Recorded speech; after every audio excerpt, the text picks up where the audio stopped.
So yan, what's up sa inyo mga kamoto? Then, good morning. Kasama ko yung baby ko ngayon. Kasama ka? Then sasama sa, pupunta lang kami ng Gentry. Medyo malapit lang, bali ito si Junior, no? Sobrang dumi na.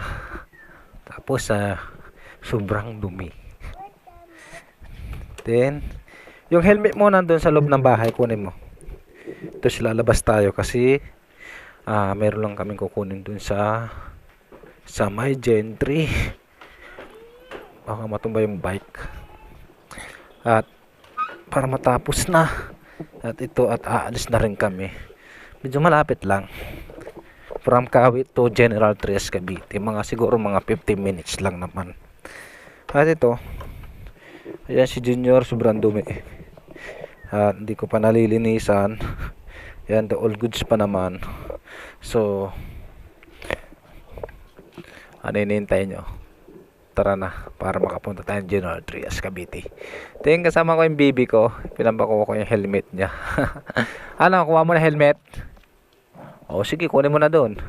So, tara, kita-kits tayo sa Gentry. Always drive safe.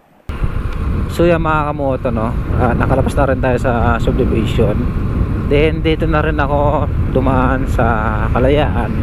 Kasi pag dito ka dumaan, sobrang lapit lang ng General Trias Cavite, no? So last vlog ko, ito, na-vlog ko na rin to, no? So alam niyo naman kung saan tayo dadaan, no? Bali ito, makulimlim ngayon sa Cavite. Buti na lang ganyan, no? Hindi umulan. Mas maigi pa nga makulimlim para hindi naman sobrang init sa ating biyahe ngayon today. At ito, chin ride lang tayo kasi nga malapit lang naman yung Gentry. Ito, Gentry na dun sa kabila. Paglapas ng tulay. Pero yung pupunta namin Gentry, medyo malayo. Siguro mga almost, sabi ko nga kanina, 15 minutes to 20 minutes. Mga ganyan. Malapit lang. So, konting tiis lang. Nakamotor naman tayo. At basic lang naman bumiyahe, no? Uy. Yan, so ito yung Kalayaan, no? Bali dito is kakanan tayo dito para all goods, no? Walang problema. Saka malapit lang. Yan, kanan tayo dito. Uy. Luko-luko yun si kuya. Ayos yun ah. Kala ko diretso eh. Kakaliwa eh. Biglang diretso, no? So, ay nako. Pabayaan mo na yon.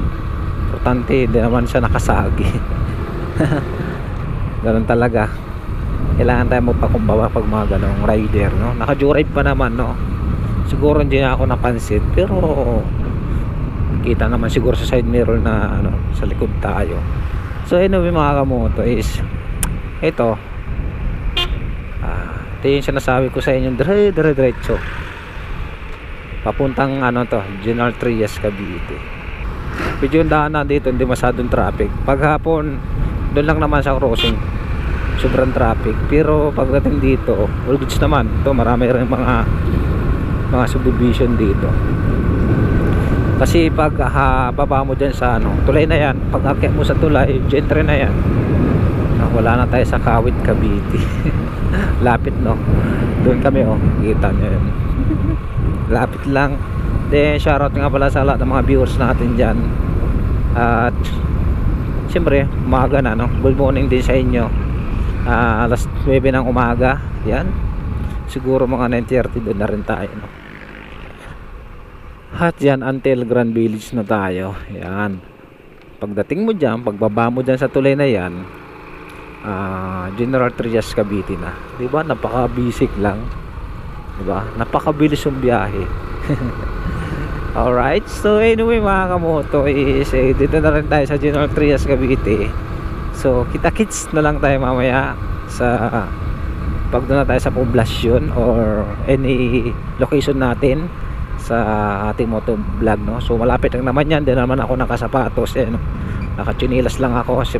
Sobrang lapit lang talaga. So anyway, kita-kits na lang tayo mamaya. Always drive safe, Jomar Moto.